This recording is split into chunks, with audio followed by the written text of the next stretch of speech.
Paper 12. The Universe of Universes.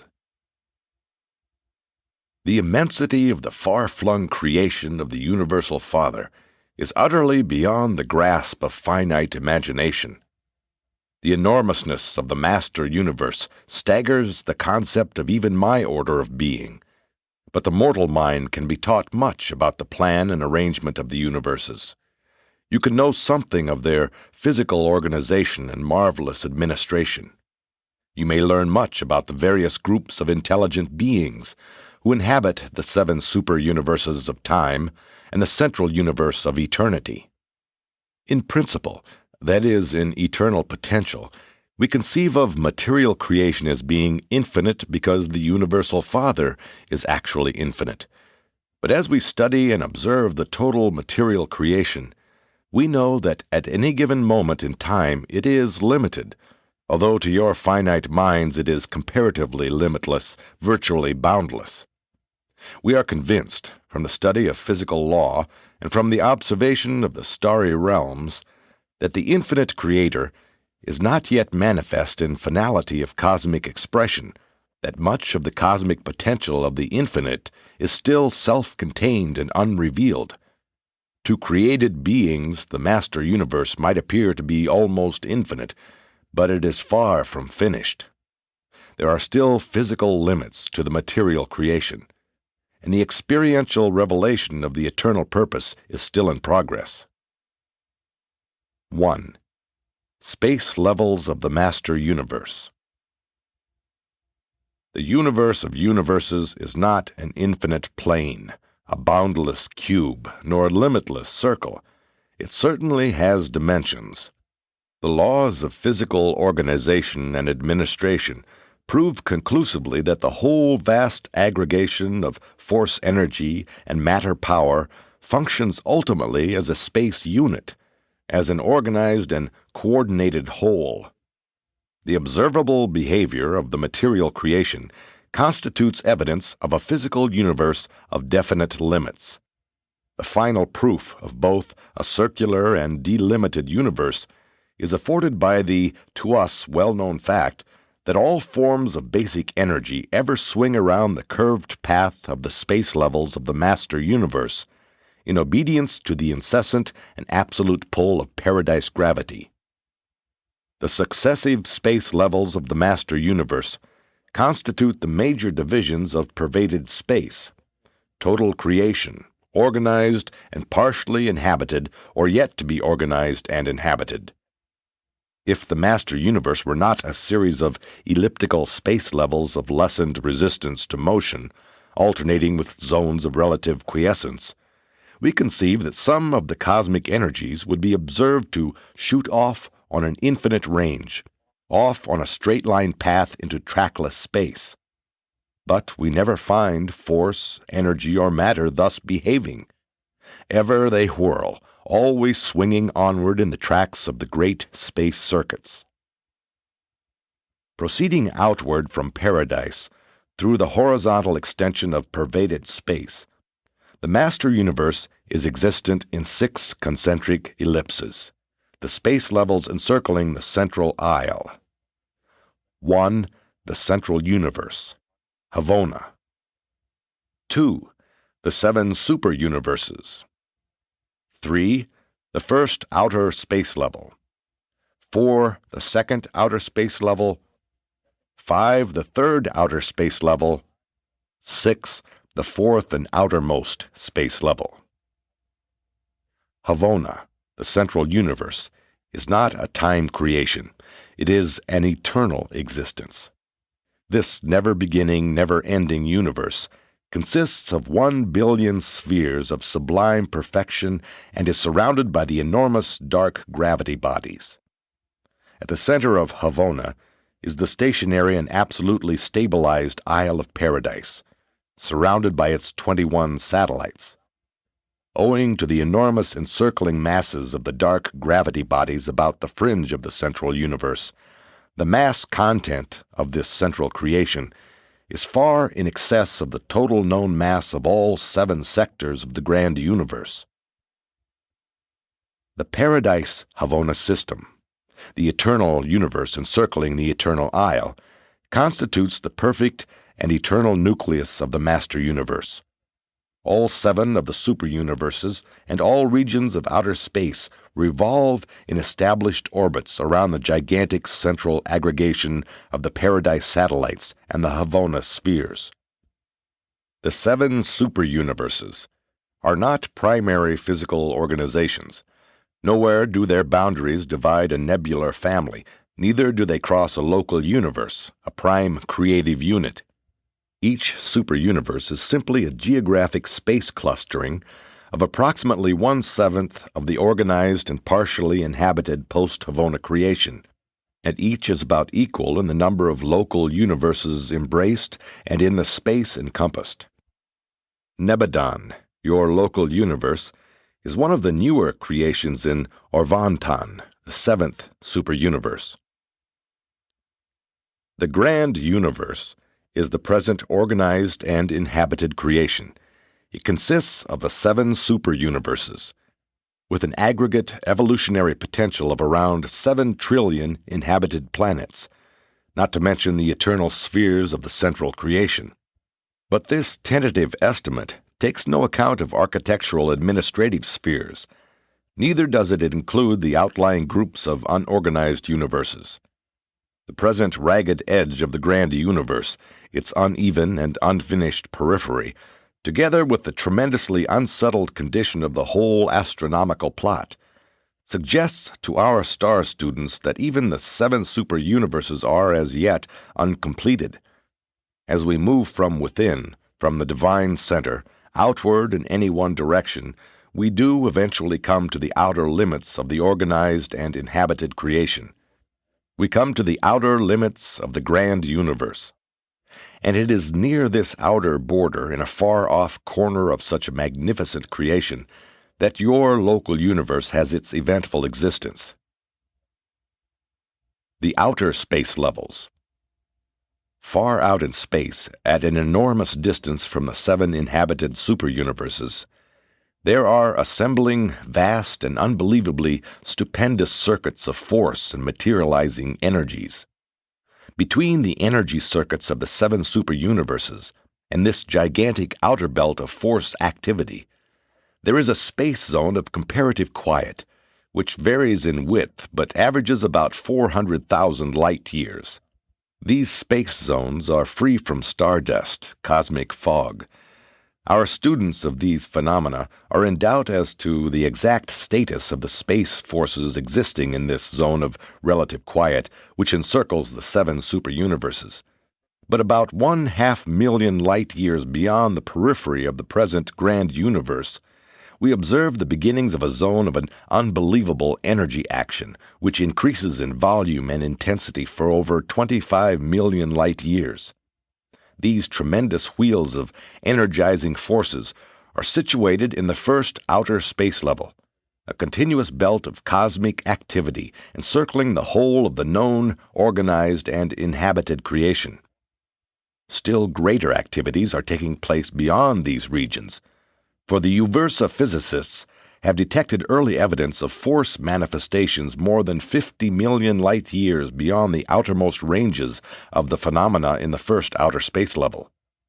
These activities undoubtedly presage the organization of the material creations of the second outer space level of the master universe. The central universe is the creation of eternity. The 7 superuniverses are the creations of time.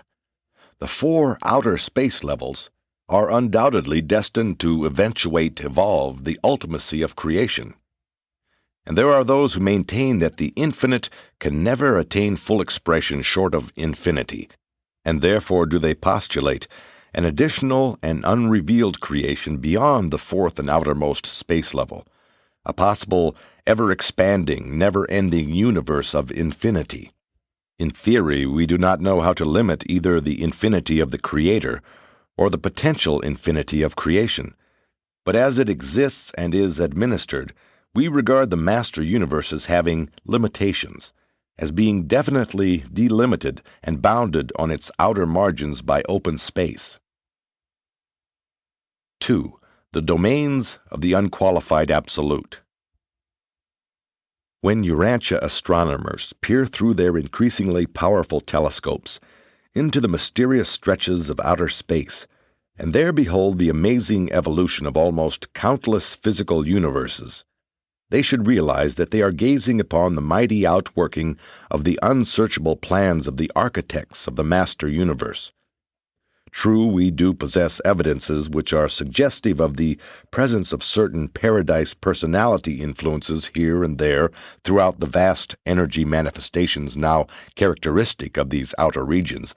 But from the larger viewpoint, the space regions extending beyond the outer borders of the 7 superuniverses are generally recognized as constituting the domains of the unqualified absolute. Although the unaided human eye can see only 2 or 3 nebulae outside the borders of the superuniverse of Urantia, your telescopes literally reveal millions upon millions of these physical universes in process of formation. Most of the starry realms visually exposed to the search of your present-day telescopes are in Urantia, but with photographic technique, the larger telescopes penetrate far beyond the borders of the grand universe into the domains of outer space, where untold universes are in process of organization. And there are yet other millions of universes beyond the range of your present instruments.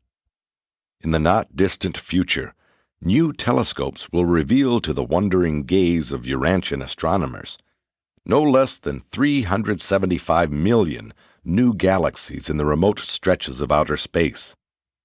At the same time, these more powerful telescopes will disclose that many island universes, formerly believed to be in outer space, are really a part of the galactic system of Urantia. The 7 superuniverses are still growing. The periphery of each is gradually expanding. New nebulae are constantly being stabilized and organized, and some of the nebulae which Urantian astronomers regard as extragalactic are actually on the fringe of Urantia and are traveling along with us. The Uversa star students observe that the grand universe is surrounded by the ancestors of a series of starry and planetary clusters which completely encircle the present inhabited creation as concentric rings of outer universes upon universes. The physicists of Uversa calculate that the energy and matter of these outer and uncharted regions already equal many times the total material mass and energy charge embraced in all 7 superuniverses. We are informed that the metamorphosis of cosmic force in these outer space levels is a function of the paradise force organizers. We also know that these forces are ancestral to those physical energies which at present activate the grand universe. The Urantia power directors, however, have nothing to do with these far-distant realms. Neither are the energy movements therein discernibly connected with the power circuits of the organized and inhabited creations. We know very little of the significance of these tremendous phenomena of outer space. A greater creation of the future is in process of formation. We can observe its immensity, we can discern its extent and sense its majestic dimensions, but otherwise we know little more about these realms than do the astronomers of Urantia. As far as we know, no material beings on the order of humans, no angels or other spirit creatures exist in this outer ring of nebulae, suns and planets. This distant domain is beyond the jurisdiction and administration of the superuniverse governments. Throughout Urantia, it is believed that a new type of creation is in process, an order of universes destined to become the scene of the future activities of the assembling core of the finality. And if our conjectures are correct, then the endless future may hold for all of you the same enthralling spectacles that the endless past has held for your seniors and predecessors. 3. Universal gravity. All forms of force energy, material, mindal, or spiritual, are alike subject to those grasps, those universal presences, which we call gravity. Personality also is responsive to gravity, to the Father's exclusive circuit. But though this circuit is exclusive to the Father, he is not excluded from the other circuits. The universal Father is infinite and acts over all 4 absolute gravity circuits in the Master Universe. 1. The personality gravity of the universal Father. 2. The spirit gravity of the eternal Son. 3. The mind gravity of the conjoint actor. 4. The cosmic gravity of the Isle of Paradise. These 4 circuits are not related to the Nether Paradise Force Center. They are neither force, energy, nor power circuits. They are absolute, presence circuits, and like God are independent of time and space. In this connection, it is interesting to record certain observations made on Uversa during recent millenniums by the Core of Gravity researchers. This expert group of workers has arrived at the following conclusions regarding the different gravity systems of the Master Universe. 1. Physical gravity. Having formulated an estimate of the summation of the entire physical gravity capacity of the grand universe, they have laboriously effected a comparison of this finding with the estimated total of absolute gravity presence now operative. These calculations indicate that the total gravity action on the grand universe is a very small part of the estimated gravity pull of Paradise, computed on the basis of the gravity response of basic physical units of universe matter.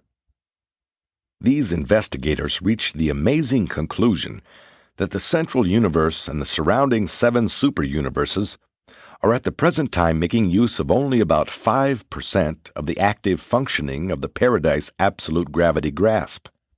In other words, at the present moment about 95% of the active cosmic gravity action of the Isle of Paradise, computed on this totality theory, is engaged in controlling material systems beyond the borders of the present organized universes.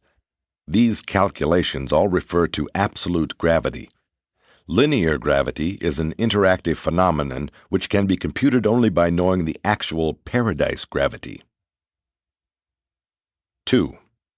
Spiritual gravity.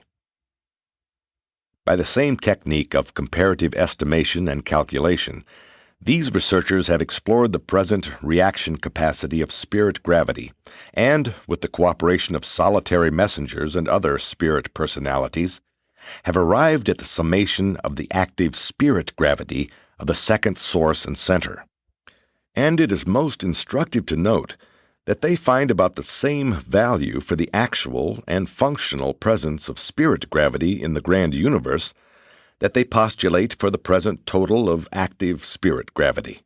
In other words, at the present time, practically the entire spirit gravity of the eternal Son, computed on this theory of totality, is observable as functioning in the grand universe. If these findings are dependable, we may conclude that the universes now evolving in outer space are at the present time wholly non-spiritual. And if this is true, it would satisfactorily explain why spirit-endowed beings are in possession of little or no information about these vast energy manifestations, aside from knowing the fact of their physical existence. 3. Mind gravity. By these same principles of comparative computation, these experts have attacked the problem of mind gravity presence and response. The mind unit of estimation was arrived at by averaging 3 material and 3 spiritual types of mentality, although the type of mind found in the power directors and their associates proved to be a disturbing factor in the effort to arrive at a basic unit for mind gravity estimation. There was little to impede the estimation of the present capacity of the third source and center for mind gravity function in accordance with this theory of totality. Although the findings in this instance are not so conclusive as in the estimates of physical and spirit gravity, they are, comparatively considered, very instructive, even intriguing. These investigators deduce that about 85% of the mind gravity response to the intellectual drawing of the conjoint actor takes origin in the existing grand universe. This would suggest The possibility that mind activities are involved in connection with the observable physical activities now in progress throughout the realms of outer space. While this estimate is probably far from accurate, it accords in principle with our belief that intelligent force organizers are at present directing universe evolution in the space levels beyond the present outer limits of the grand universe. Whatever the nature of this postulated intelligence, it is apparently not spirit gravity responsive. But all these computations are at best estimates based on assumed laws. We think they are fairly reliable. Even if a few spirit beings were located in outer space, their collective presence would not markedly influence calculations involving such enormous measurements. Personality gravity is non-computable. We recognize the circuit, but we cannot measure either qualitative or quantitative realities responsive thereto. 4. Space and motion. All units of cosmic energy are in primary revolution, are engaged in the execution of their mission, while swinging around the universal orbit. The universes of space and their component systems and worlds are all revolving spheres, moving along the endless circuits of the master universe space levels. Absolutely nothing is stationary in all the master universe except the very center of Havona, the eternal isle of paradise, the center of gravity. The unqualified absolute is functionally limited to space, but we are not so sure about the relation of this absolute to motion. Is motion inherent therein? We do not know. We know that motion is not inherent in space. Even the motions of space are not innate. But we are not so sure about the relation of the unqualified to motion.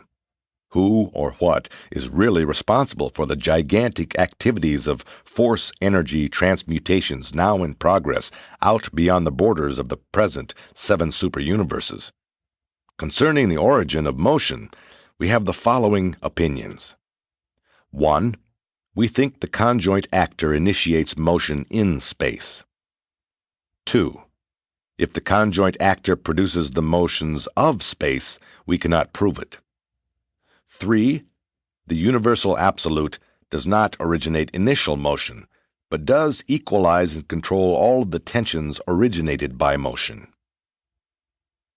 In outer space, the force organizers are apparently responsible for the production of the gigantic universe wheels, which are now in process of stellar evolution, but their ability so to function must have been made possible by some modification of the space presence of the unqualified absolute.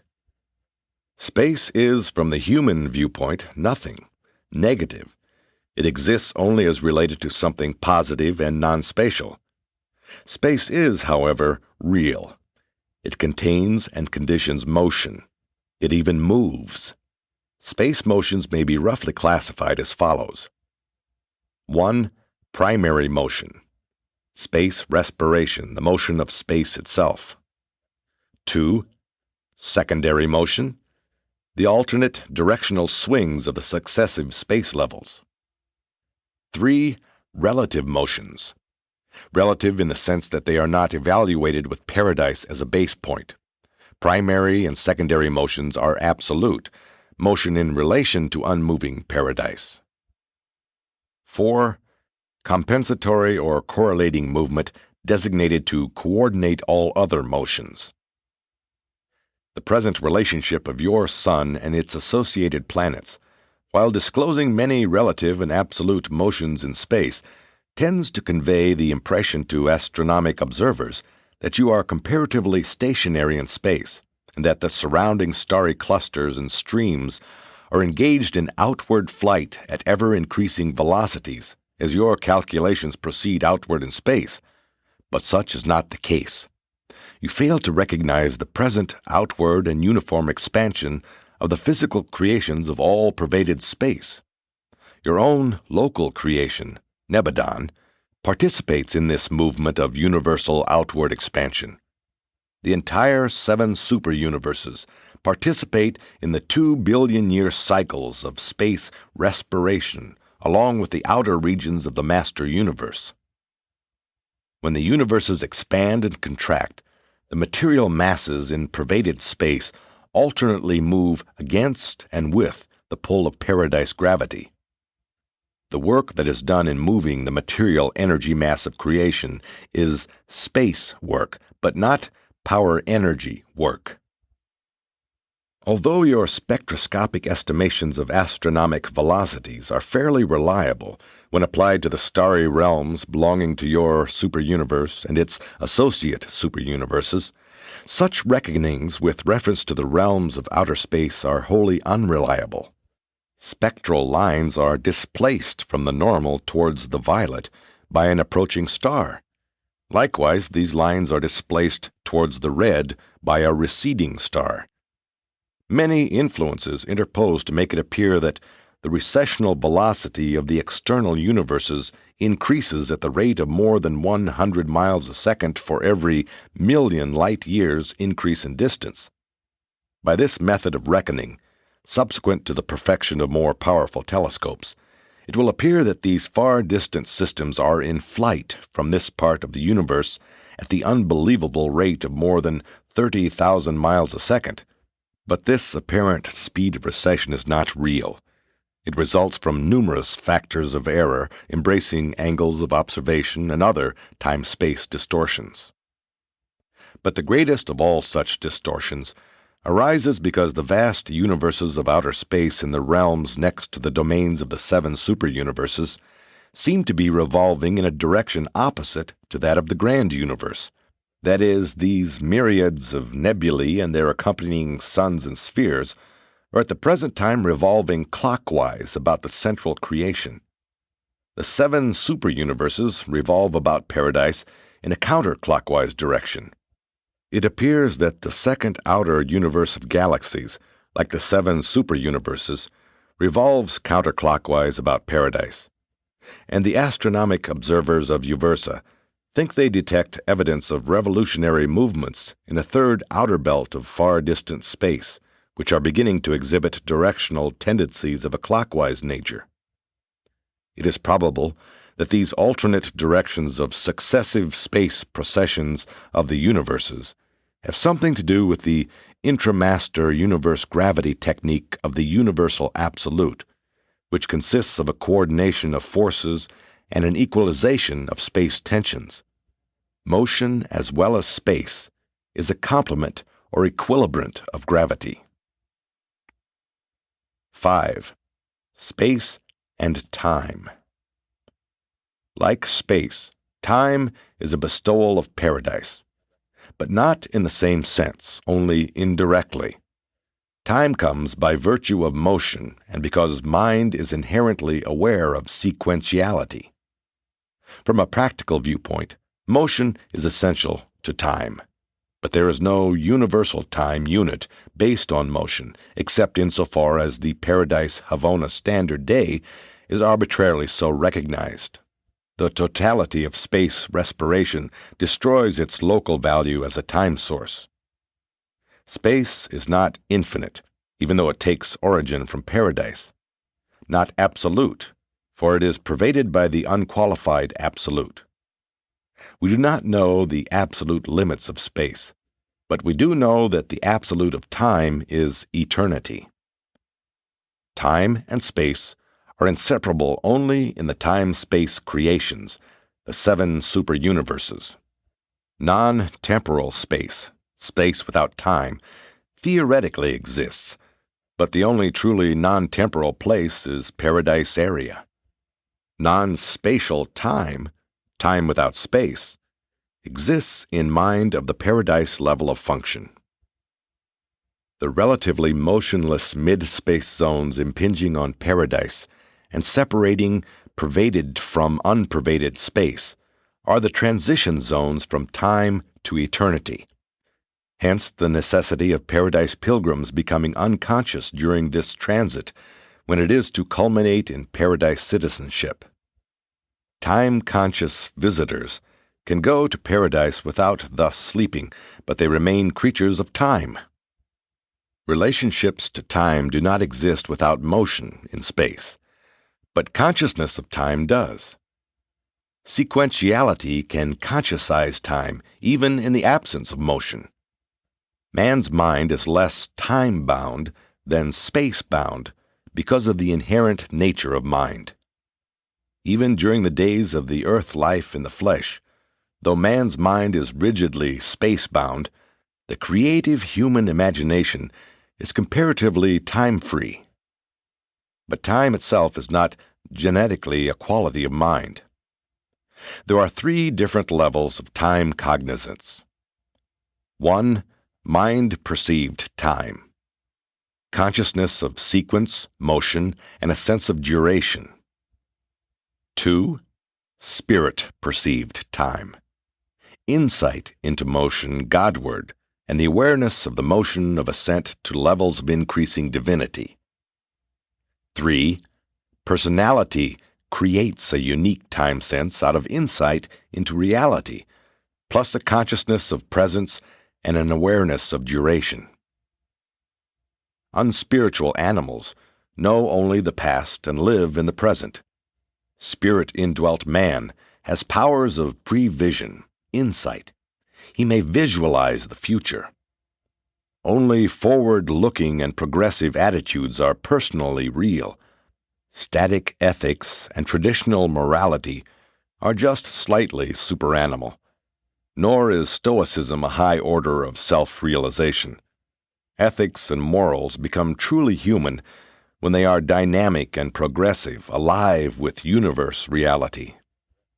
The human personality is not merely a concomitant of time and space events. The human personality can also act as the cosmic cause of such events. 6. Universal overcontrol. The universe is non-static. Stability is not the result of inertia, but rather the product of balanced energies, cooperative minds, coordinated Urantias, spirit overcontrol, and personality unification. Stability is wholly and always proportional to divinity. In the physical control of the Master Universe, the Universal Father exercises priority and primacy through the Isle of Paradise. God is absolute in the spiritual administration of the cosmos in the person of the Eternal Son. Concerning the domains of mind, the Father and the Son function coordinately in the conjoint actor. The third source and center assists in the maintenance of the equilibrium and coordination of the combined physical and spiritual energies in organizations by the absoluteness of his grasp of the cosmic mind and by the exercise of his inherent and universal physical and spiritual gravity complements. Whenever and wherever there occurs a liaison between the material and the spiritual, such a mind phenomenon is an act of the infinite spirit. Mind alone can interassociate the physical forces and energies of the material level with the spiritual powers and beings of the spirit level. In all your contemplation of universal phenomena, make certain that you take into consideration the interrelation of physical, intellectual, and spiritual energies, and that due allowance is made for the unexpected phenomena attendant upon their unification by personality, and for the unpredictable phenomena resulting from the actions and reactions of experiential deity in the absolutes. The universe is highly predictable only in the quantitative or gravity measurement sense. Even the primal physical forces are not responsive to linear gravity, nor are the higher mind meanings and true spirit values of ultimate universe realities. Qualitatively, the universe is not highly predictable as regards new associations of forces, either physical, mindal, or spiritual, although many such combinations of energies or forces become partially predictable when subjected to critical observation. When matter, mind, and spirit are unified by creature personality, we are unable fully to predict the decisions of such a free will being. All phases of primordial force, nascent spirit, and other non-personal ultimates appear to react in accordance with certain relatively stable but unknown laws, and are characterized by a latitude of performance and an elasticity of response which are often disconcerting when encountered in the phenomena of a circumscribed and isolated situation. What is the explanation of this unpredictable freedom of reaction disclosed by these emerging universe actualities? These unknown, unfathomable unpredictables, whether pertaining to the behavior of a primordial unit of force, the reaction of an unidentified level of mind, or the phenomenon of a vast pre-universe in the making in the domains of outer space, probably disclose the activities of the ultimate and the presence performances of the absolutes, which antedate the function of all universe creators. We do not really know, but we surmise that such amazing versatility and such profound coordination signify the presence and performance of the absolutes, and that such diversity of response in the face of apparently uniform causation discloses the reaction of the absolutes, not only to the immediate and situational causation, but also to all other related causations throughout the entire master universe. Individuals have their guardians of destiny.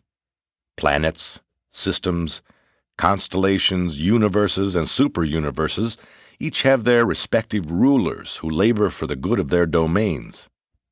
Havona and even the grand universe are watched over by those entrusted with such high responsibilities.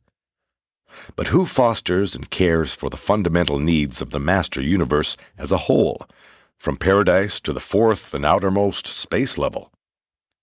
Existentially, such overcare is probably attributable to the Paradise Trinity, but from an experiential viewpoint, the appearance of the post-Havona universes is dependent on 1.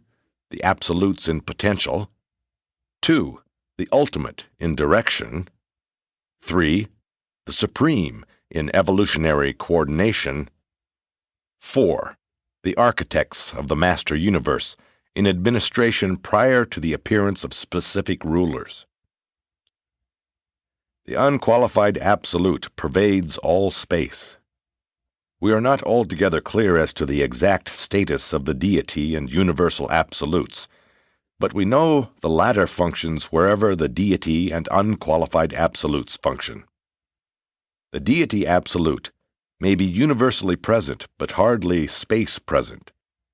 The ultimate is, or sometime will be, space-present to the outer margins of the fourth space level.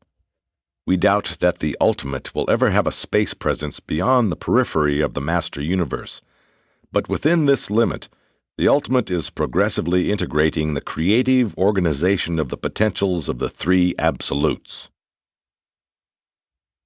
7. The part and the whole. There is operative throughout all time and space, and with regard to all reality of whatever nature, an inexorable and impersonal law, which is equivalent to the function of a cosmic providence. Mercy characterizes God's attitude of love for the individual. Impartiality motivates God's attitude toward the total. The will of God does not necessarily prevail in the part, the heart of any one personality, but his will does actually rule the whole, the universe of universes. In all his dealings with all his beings, it is true that the laws of God are not inherently arbitrary.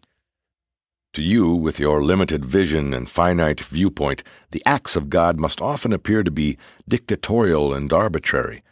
The laws of God are merely the habits of God, his way of repeatedly doing things, and he ever does all things well. You observe that God does the same thing in the same way, repeatedly, simply because that is the best way to do that particular thing in a given circumstance. And the best way is the right way, and therefore does infinite wisdom always order it done in that precise and perfect manner.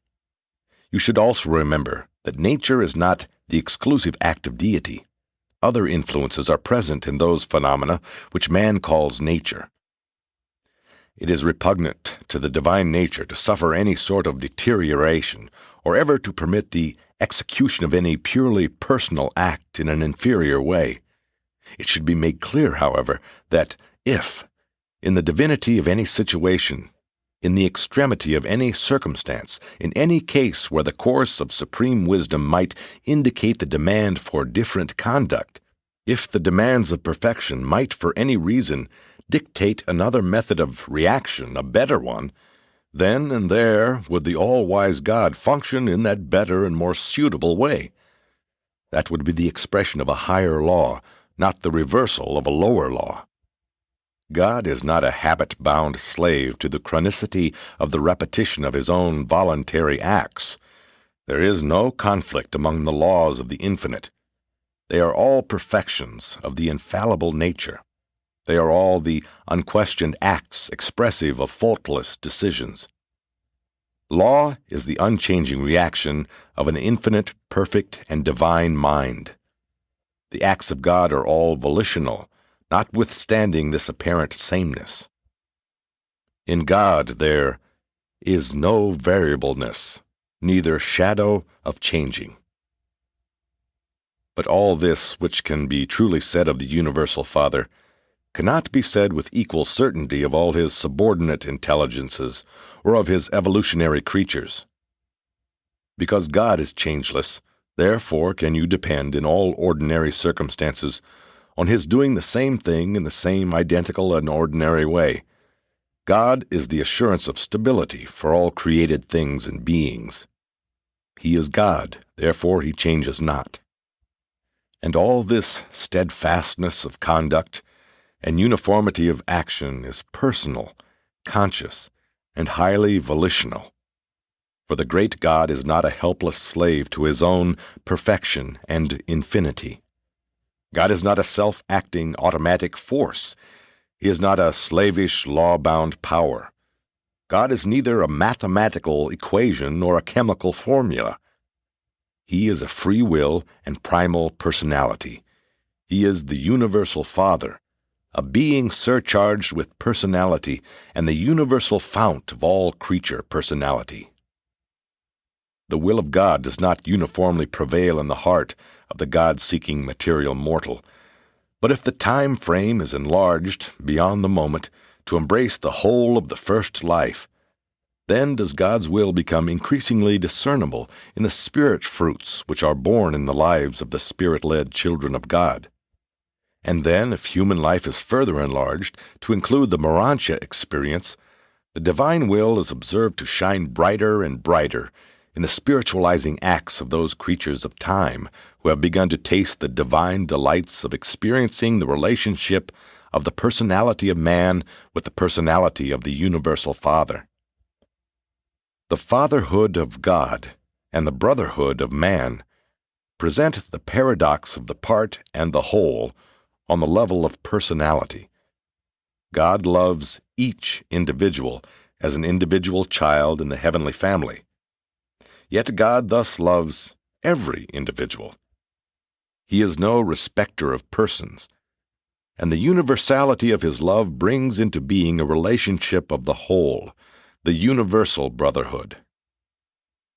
The love of the Father absolutely individualizes each personality as a unique child of the Universal Father, a child without duplicate in infinity, a will creature irreplaceable in all eternity.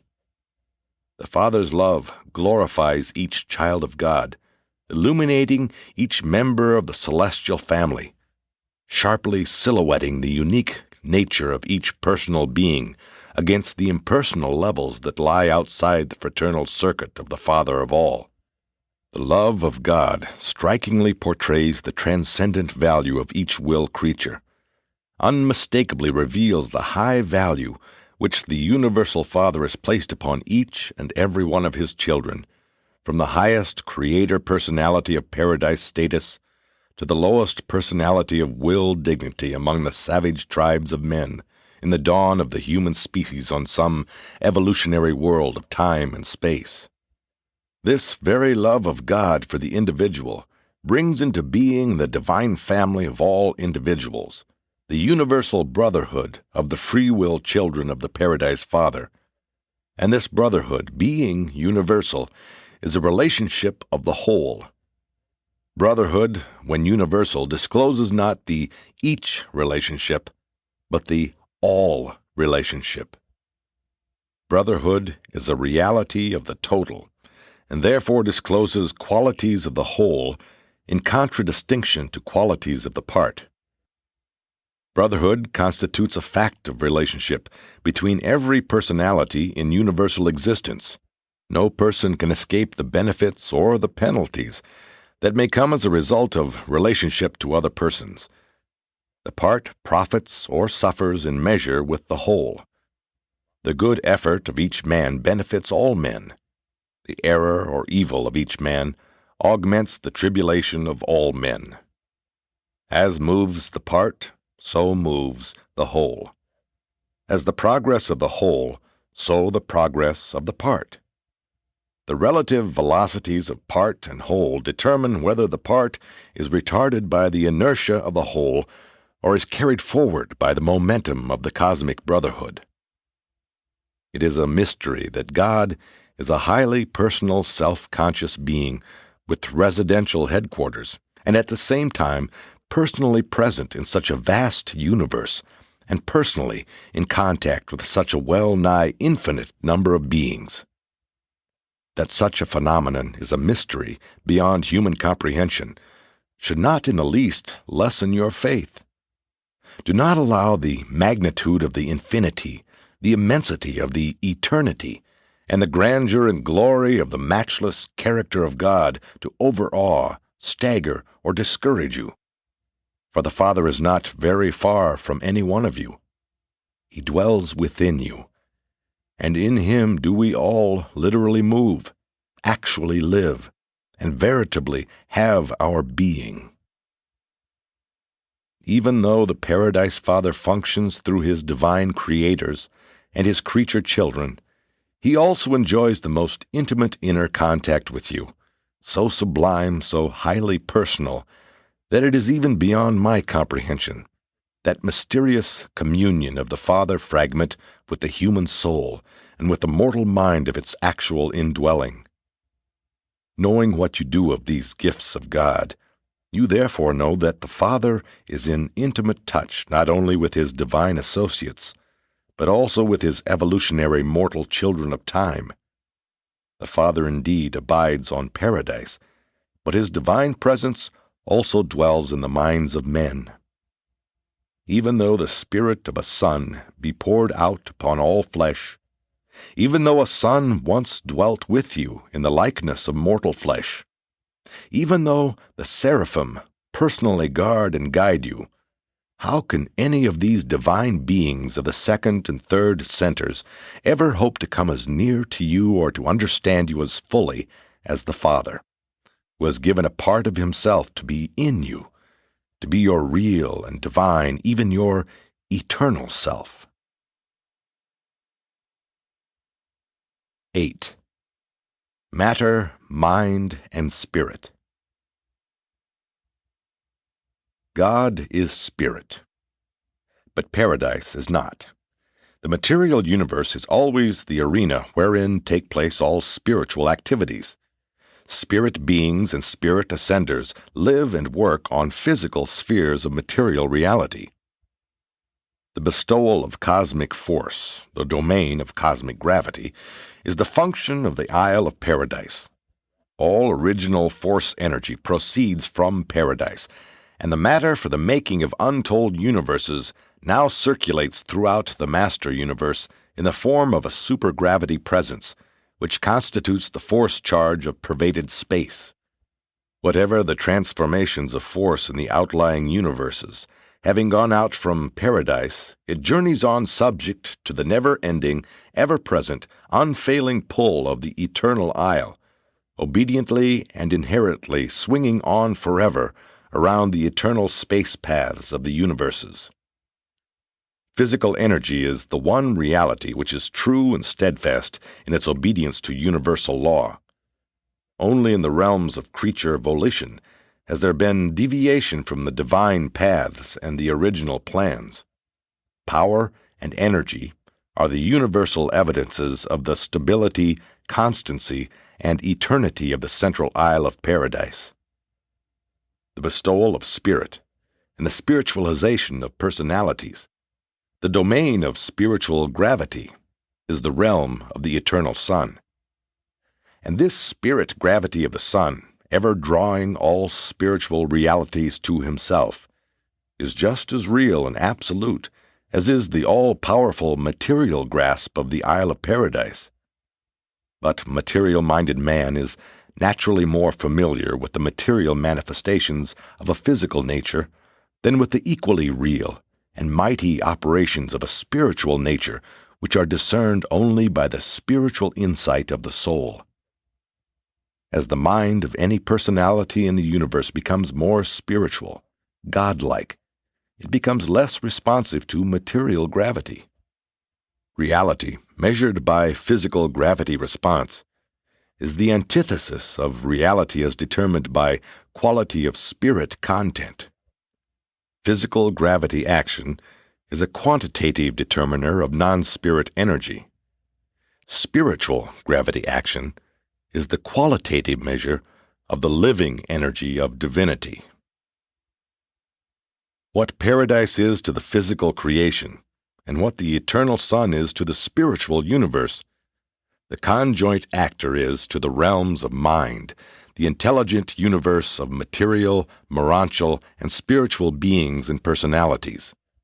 The conjoint actor reacts to both material and spiritual realities, and therefore inherently becomes the universal minister to all intelligent beings, beings who may represent a union of both the material and spiritual phases of creation.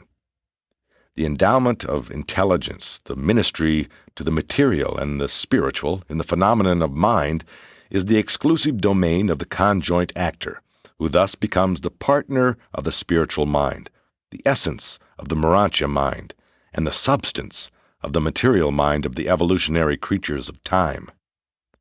Mind is a technique whereby spirit realities become experiential to creature personalities. And in the last analysis, the unifying possibilities of even human mind, the ability to coordinate things, ideas, and values, is supermaterial. Though it is hardly possible for the mortal mind to comprehend the 7 levels of relative cosmic reality, the human intellect should be able to grasp much of the meaning of 3 functioning levels of finite reality. 1. Matter. Organized energy which is subject to linear gravity except as it is modified by motion and conditioned by mind. 2. Mind. Organized consciousness which is not wholly subject to material gravity and which becomes truly liberated when modified by spirit. 3. Spirit, the highest personal reality. True spirit is not subject to physical gravity, but eventually becomes the motivating influence of all evolving energy systems of personality dignity. The goal of existence of all personalities is spirit. Material manifestations are relative, and the cosmic mind intervenes between these universal opposites. The bestowal of mind and the ministration of spirit are the work of the associate persons of deity, the infinite spirit, and the eternal Sun. Total deity reality is not mind but spirit-mind. Mind-spirit unified by personality. Nevertheless, the absolutes of both the spirit and the thing converge in the person of the Universal Father. On Paradise, the 3 energies, physical, mindal, and spiritual, are coordinate. In the evolutionary cosmos, energy matter is dominant except in personality, where spirit, through the mediation of mind, is striving for the mastery. Spirit is the fundamental reality of the personality experience of all creatures because God is spirit. Spirit is unchanging, and therefore in all personality relations it transcends both mind and matter, which are experiential variables of progressive attainment. In cosmic evolution, matter becomes a philosophic shadow cast by mind in the presence of spirit luminosity of divine enlightenment. But this does not invalidate the reality of matter energy. Mind, matter, and spirit are equally real, but they are not of equal value to personality in the attainment of divinity. Consciousness of divinity is a progressive spiritual experience. The brighter the shining of the spiritualized personality, the Father in the universe, the fragment of potential spirit personality in the individual creature, the greater the shadow cast by the intervening mind upon its material investment. In time, man's body is just as real as mind or spirit, but in death both mind, identity, and spirit survive, while the body does not. A cosmic reality can be non-existent in personality experience. And so your Greek figure of speech. The material, as the shadow of the more real spirit substance, does have a philosophic significance. 9. Personal realities.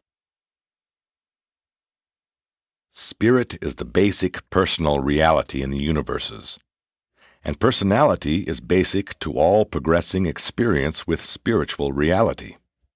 Every phase of personality experience on every successive level of universe progression swarms with clues to the discovery of alluring personal realities. Man's true destiny consists in the creation of new and spirit goals, and then in responding to the cosmic allurements of such supernal goals of non-material value. Love is the secret of beneficial association between personalities. You cannot really know a person as the result of a single contact. You cannot appreciatingly know music through mathematical deduction, even though music is a form of mathematical rhythm. The number assigned to a telephone subscriber does not in any manner identify the personality of that subscriber or signify anything concerning his character. Mathematics, material science, is indispensable to the intelligent discussion of the material aspects of the universe, but such knowledge is not necessarily a part of the higher realization of truth or of the personal appreciation of spiritual realities.